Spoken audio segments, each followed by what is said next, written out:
जीवन हमें एक मौका देता है, इसलिए जब भी सही कॉलेज चुनने का समय आए तो सिर्फ मंगलायतन यूनिवर्सिटी आपके बेहतरीन भविष्य और सर्वांगीण विकास के लिए। कनाडा में G7 समिट शुरू हो गया है। भारत के प्रधानमंत्री मोदी भी कनाडा पहुंच गए हैं। G7 ग्रुप में शामिल देशों के अलावा कई और देशों को भी बुलाया गया है, जिसमें भारत भी शामिल है। लेकिन अब सवाल यह आता है कि भारत अगर G7 में शामिल नहीं है तो फिर इस समिट के लिए तमाम अटकलों के बीच भी भारत को क्यों बुलाया गया, और अगर बुलाया गया है तो भारत के पास क्या अधिकार हैं? इन सवालों के जवाब आज हम इस वीडियो में जानेंगे। दरअसल साल 2023 में जापान के हिरोशिमा में G7 मीट हुई थी, जिसमें भारत इनवाइटेड था। इससे पहले 2019 में फ्रांस ने भी हमें बुलाया और अमेरिका भी आमंत्रित कर चुका है। ऐसा ज्यादातर मौकों पर हो रहा है कि बेहद अहम कहलाने वाली G7 बैठक में मेजबान देश भारत को भी गेस्ट की तरह बुलाते हैं। अब ऐसा इसलिए है क्योंकि भारत दुनिया की चौथी सबसे बड़ी अर्थव्यवस्था है और तेजी से आगे बढ़ने वाली शक्ति भी। आज दुनिया भारत को अलग नजर से देख रही है। 2047 तक विकसित भारत बनाने का पीएम का संकल्प इसका एक सबसे बड़ा उदाहरण भी है। हमारी प्रतिबद्धता है कि समाज का कोई भी वर्ग पीछे ना छूटे, हमारे मित्र देश भी साथ आगे बढ़े। भारत को जब इस बार की समिट के लिए बुलावा नहीं आया तो पाकिस्तान जैसा देश भी बोलने लगा था, मजे लिए जा रहे थे। लेकिन जैसे ही बुलावा आया सबके मुंह बंद हो गए। अभी बुलावा भारत की ताकत को दुनिया में दिखाता है। अमेरिका के हडसन इंस्टीट्यूट का एक लेख जो India is always invited to G7, why is that so important, यानी भारत को हमेशा G7 में आमंत्रित किया जाता है, ये इतना महत्वपूर्ण क्यों है? इस टाइटल के साथ 2023 में पब्लिश हुआ था। उसमें तो ये भी लिखा गया था कि भारत भविष्य में G7 का औपचारिक सदस्य बन सकता है क्योंकि उसका आर्थिक और रणनीतिक प्रभाव बढ़ रहा है।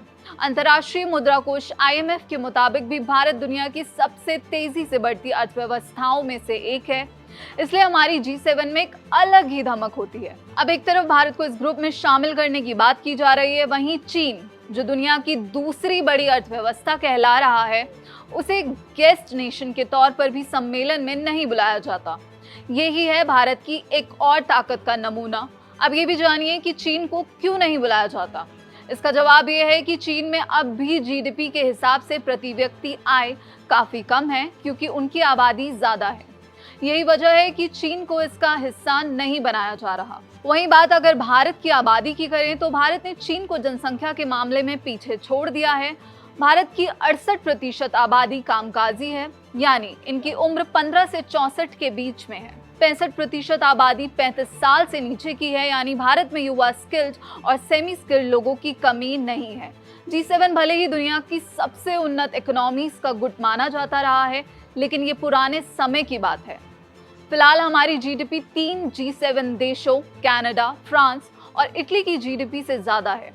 ये भी एक वजह है कि G7 देश इसे अपने से जोड़े रखना चाहते हैं। अब सवाल ये है कि इतना सब होने के बाद भी भारत इस गुट से बाहर क्यों है? तो ऐसा नहीं है कि भारत की सदस्यता की चर्चा नहीं होती, ऐसा कई बार हुआ है, लेकिन वजह काफी हद तक भारत की खुद की नीतियां हैं। ये है भारत से गुट से बाहर रहने की वजह। कोल्ड वॉर के दौरान भारत गुट निरपेक्ष आंदोलन का सदस्य था। गुट निरपेक्ष आंदोलन यानी नॉन अलाइन मूवमेंट एक अंतर्राष्ट्रीय संगठन जिसमें वो देश शामिल हैं जो शीत युद्ध के दौरान किसी भी प्रमुख शक्ति समूह के साथ या फिर उसके खिलाफ नहीं थे।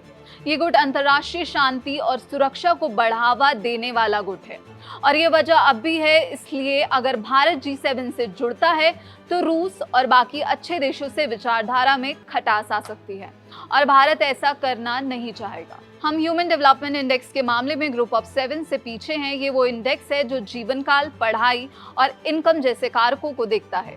ये फर्क भी एक कारण है कि G7 देशों के गुट से भारत बाहर रहा। इंडो पैसिफिक इलाके में हमारे संबंध G7 सदस्य देशों से काफी अलग हैं। ऐसे में एक संगठन का हिस्सा बनना पुराने और अच्छे रिश्तों में दरार डाल सकता है। इन सब के बीच भी भारत का दबदबा लगातार बढ़ रहा है। पीएम मोदी इस बार भी इस समिट में शामिल होने के लिए कनाडा में हैं। वहीं देखना होगा कि भारत की तरफ से किन मुद्दों पर पीएम मोदी के द्वारा बात रखी जाती है। लेकिन इस पूरे मामले पर आपकी क्या राय है, हमें कमेंट बॉक्स में जरूर बताइए और ऐसी ही खबरों और वीडियोस के लिए जुड़े रहिए दैनिक जागरण के साथ।